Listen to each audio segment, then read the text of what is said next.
Good morning. Good morning. Good morning. To Governor Beebe, President Bobbitt, Higher Education Director Shane Broadway, Representative Wilkins, and other distinguished guests and leaders and elected officials represented here. It is my great pleasure to welcome you here on this beautiful, moist day at the University of Arkansas at Pine Bluff for what is a great occasion. This is our award ceremony for our governor to make his award to the construction of the university's STEM Academy and Conference Center. It is also an appreciation ceremony. It is time we set aside to honor and recognize Governor Beebe's contribution to education, to our success in STEM education, and to the success of our students.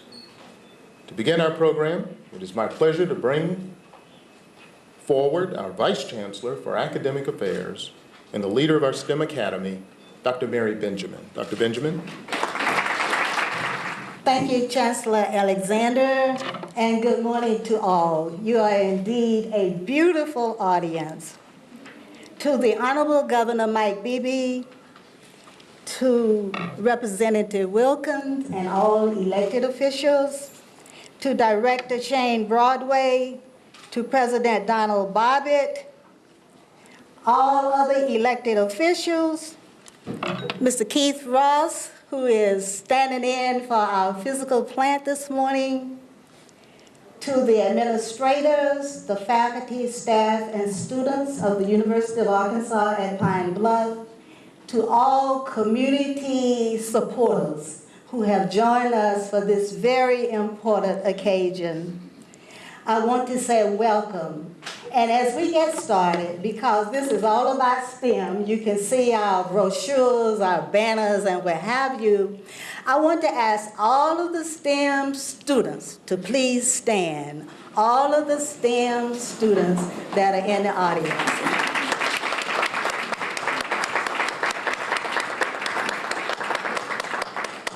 Thank you so much.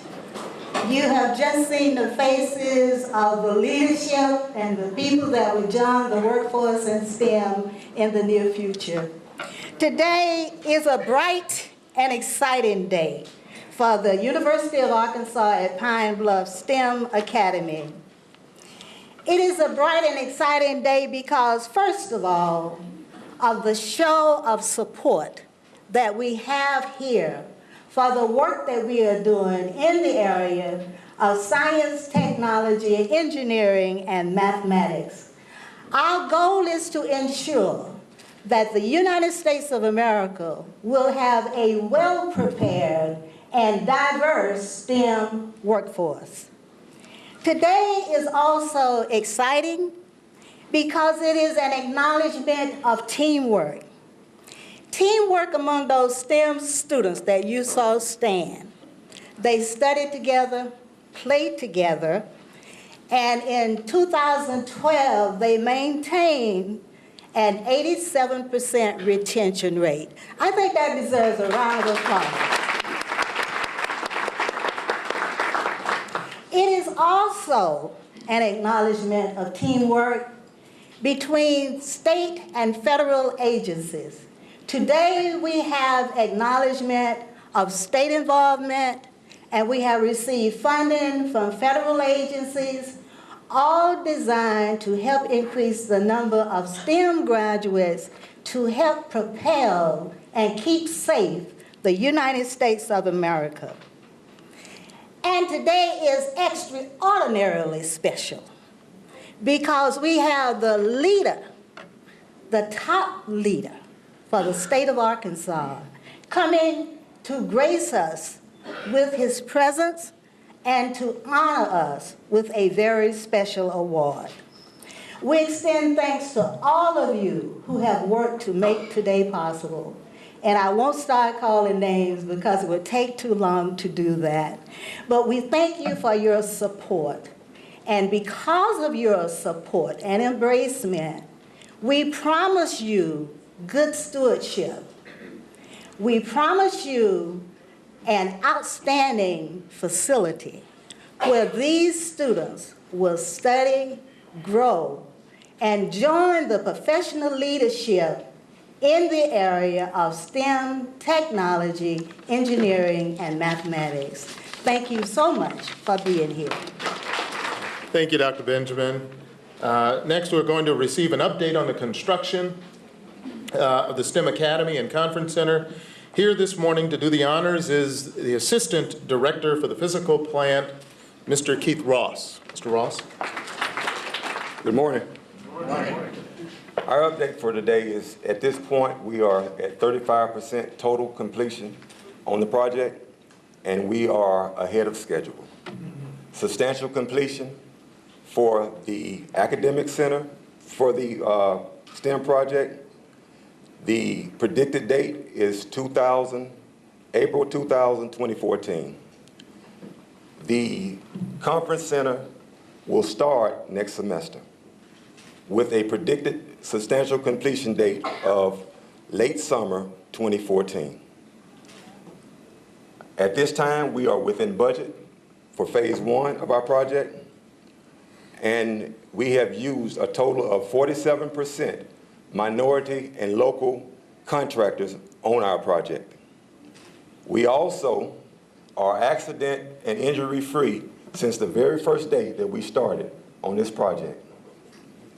And with the generous help of our governor, we are in phase 2, planning of phase 2 of the conference center, and we're in phase 2 of the conference center planning, basically. I also like to say that I am pleased and happy to be a member of the construction team, and I'd like for all the construction team members to stand.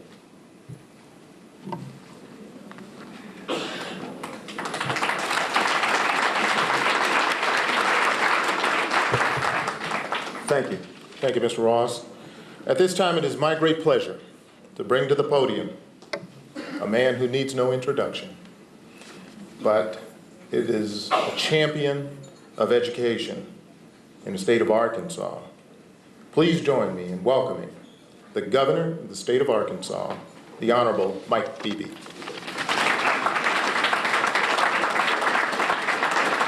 Thank you. Thank you. Lest I forget it, at the outset, let me bring greetings from Representative James Word. At my request, he's not here. And the reason he's not here is he is on an important committee that's voting today, and I need his vote, and I ask him please to go to Little Rock and do his duty as a committee member of that committee and vote in a fashion that I think is in your best interests and all of our best interests, and consequently he's not here. But he said if the only way he's doing that is if I make sure you all know why he's not here. So I fulfill that obligation. Secondly, and I know Hank's probably going to get up and say something about this in a minute, but you know, you talk about me and you talk about my generosity. Truth of this matter is I don't have any generosity without the legislature. If it isn't for the General Assembly, none of this happens. Let me tell you how this works. There's a fund that we usually use for capital projects. That's for one-time money, for buildings, whether it's new construction or repairs or maintenance. And that one-time fund of money, like all money, is appropriated by the legislature. And if the legislature doesn't appropriate it, it isn't there. And there's another step in that process. Once they appropriate it, that's just the legal right to write a check. If there's not any money put in that checking account with funding, then it doesn't do any good either.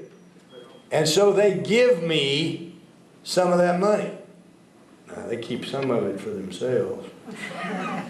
But they don't keep it for themselves personally. They use it for projects, and some money that's gone to this program has come from what they call their pot of money, but then they give me a pot of money. And it is up to me to distribute that money for state needs.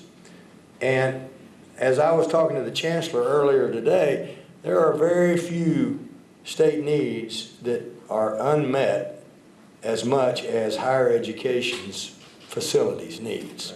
There's not a standard pot of money that generally flows to our colleges and universities for their building projects. And it has to come from this fund or it doesn't come at all. There's also an understanding among a greater and greater number of people, and I've been sold on this for a while, that the best jobs for tomorrow, and that doesn't mean we're not going to need some other folks. I'm actually a recovering lawyer myself. Y'all supposed to laugh at that. So you're going to need lawyers, and you're going to need doctors, and you're going to need all kinds of other folks. But science and technology and engineering and mathematics tend to create, in today's world, the greatest number of openings and jobs with the greatest salaries, because there's a need that's not currently fulfilled.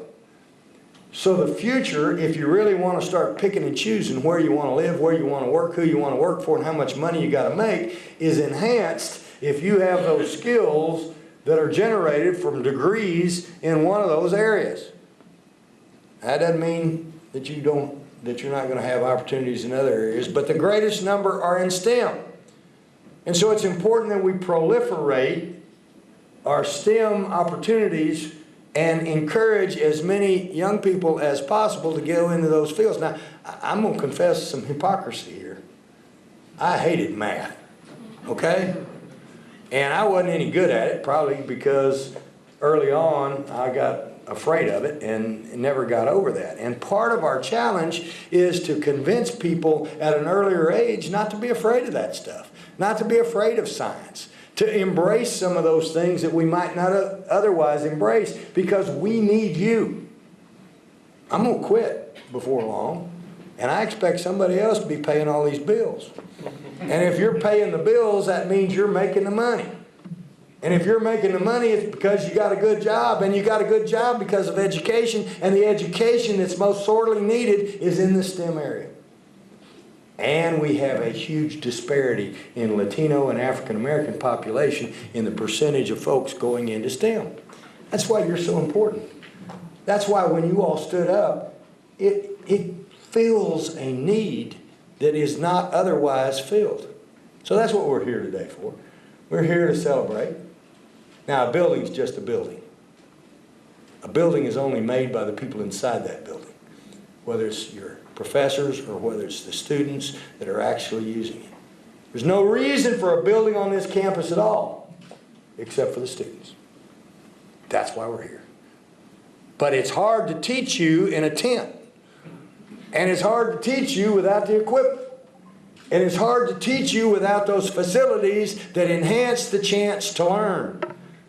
So that's what we're here for today. And so I got something. Where is it? Where is it that I've got? Now don't take this to the bank, but it won't spin, because it won't spin, but there's a real one that will. Chancellor? Here you go.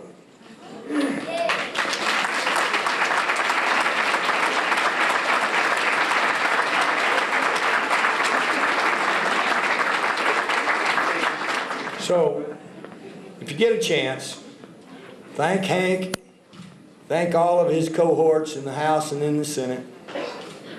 Thank the leadership of this university, because they work very, very hard to ensure that your voice is heard.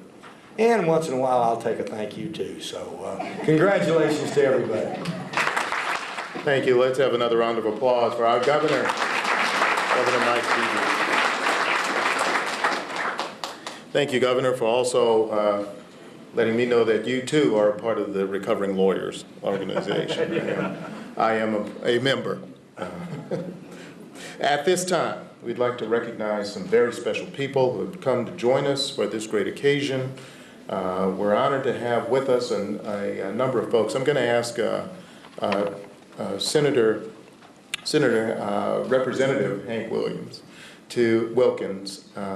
He's an Arkansas State Representative for District 17, but also he is the STEM Building Campaign Chairperson for this building. So we're very honored to have him with us today, and we're going to call him forward. Representative Hank Wilkins. Good morning. the governor was telling me to be nice because he knows that this opportunity to be at the mic, I'm going to crack on him every chance I get. He said he was a recovering lawyer. I have not seen any evidence of that recovery. We'll continue to pray for that. It was a great joy for me to be asked to be a part of this endeavor, and over the last few years it has been a great joy to see this take shape as it has. Initially, when I started in this responsibility as chairperson for the building committee, campaign committee, I was in the Senate, and as all of you are aware, in the state of Arkansas we have term limits, and so after having served 10 years in the Senate, I was term limited, but because I had only served one term in the House of Representatives, I was able to continue in the General Assembly.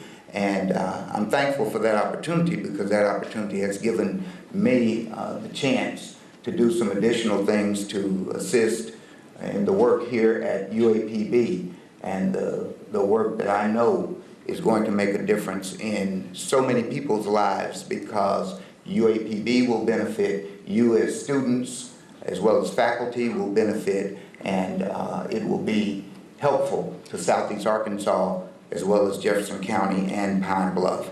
Before I proceed further with my very brief remarks, and I am pastor of St. James United Methodist Church, as many of you know, located at 900 North University Drive, just right down the street here. You can't miss it. There's a car wash over there that we put them out of business because when we were building our building, they jumped and bought that property and said, we're going to build a car wash next to your church. And I said, please don't do that.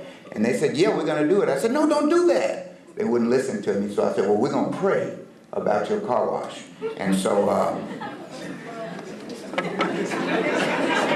that car wash has been out of business for 4 years. But I do want to acknowledge that the president of the university system, who has been very supportive not only of our STEM initiative, but also of UAPB, is here. And I want to take just a moment of personal privilege to ask you to help me to thank him, Dr. Beebe.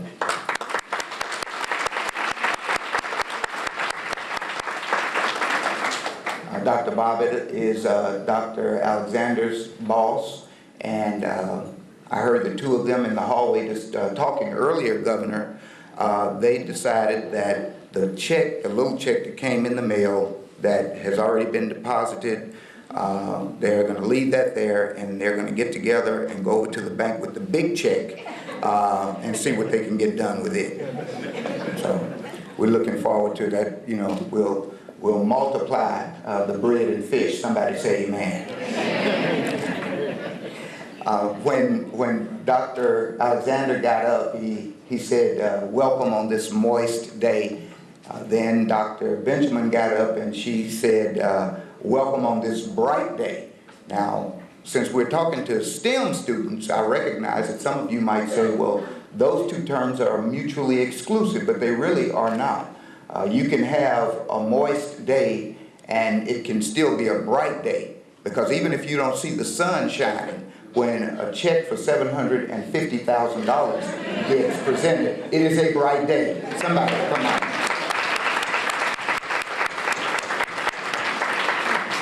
I've had the privilege over the years to work with Governor Beebe in a variety of capacities. I was in the Senate with him. He was president of the Senate and did an excellent job in that capacity. He was our Attorney General, did an excellent job in that capacity. And as our governor, he has done a marvelous job. And quite frankly, you know, while he gave the legislature credit for the appropriation and then working toward what the funding will be for all of our state government, the reality is, even though we gave the governor the money, he didn't have to bring it and give it here.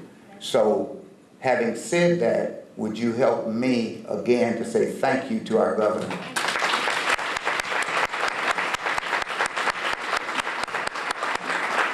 We also want to to say a special word of thank you to the Director of Higher Education for the state of Arkansas.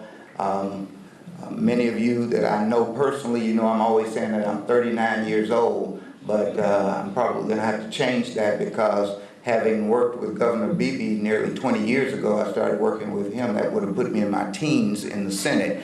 And I served on the Senate Education Committee with Shane Broadway, who is our Director of Higher Education for the state of Arkansas. And I want to make sure you all know him as well. A former senator.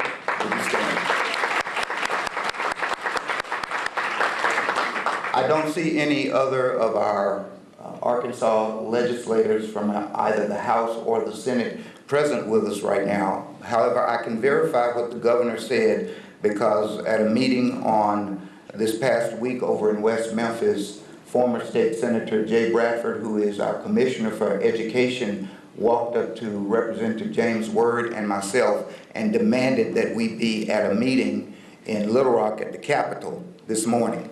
And James Word said, well, I've got to be at UAPB now. If you call the governor and ask him if it's okay for me to skip, then I'll skip. And so they got together and did that. And Governor, I'm sorry, I can't be up there, but I've got somebody who's holding down my spot up there to make sure we get that thing done that needs to be done that's going to benefit all of the families of Arkansas. We're talking about health care, ladies and gentlemen. A crucial vote that's happening in the Arkansas legislature today. And there's a lot of confusion around the country about what's going to happen with so-called Obamacare, but the reality is that in the state of Arkansas, there are hundreds of thousands of people who will now have access to health care who've never had it before, and I'm going to applaud for that myself.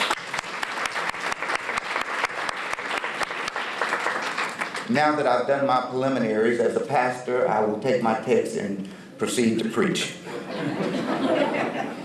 Just kidding. This will be the shortest presentation any of you have ever seen me make. I just want to say again, thank you. I want to say thank you to Dr. Benjamin, who has been literally, Dr. Benjamin, pardon the expression, but she's been like a bulldog about the STEM program. She has been tenacious. She has not let up. She has been to see the governor and numerous other folks with myself and others and has made it clear that she wanted to see this happen. On Dr. Alexander's second day in Arkansas, we grabbed him and drug him up to Little Rock to the Capitol. He's been on his job like he's supposed to be, and so this is really a great day, and I am so thankful just to have had the opportunity to be a part of it, and I can hardly wait to see what the final product will look like, but I know that it'll be wonderful. Thank you again, and I'm glad you're all here today. Thank you, Representative Wilkins. Thank you, Pastor Wilkins, for that wonderful sermon. And they all said, amen. Yeah. I'd like to also recognize one a former representative who is here and former chancellor here at the University of Arkansas at Pine Bluff. We thank you, Dr. Calvin Johnson, who is here with us, who also worked on the STEM project as well. Are there any elected officials here with us now? We do have unelected. Alderman Mays is here with us today. Let's give Alderman Mays a hand. Thank you. Thank you, Alderman Mays, for visiting with us. I am grateful for all of you who have come out today to acknowledge this great day, this great occasion, and to watch us receive the biggest check I've ever seen and received in my life. But I hope it isn't the biggest check I ever will receive in my life.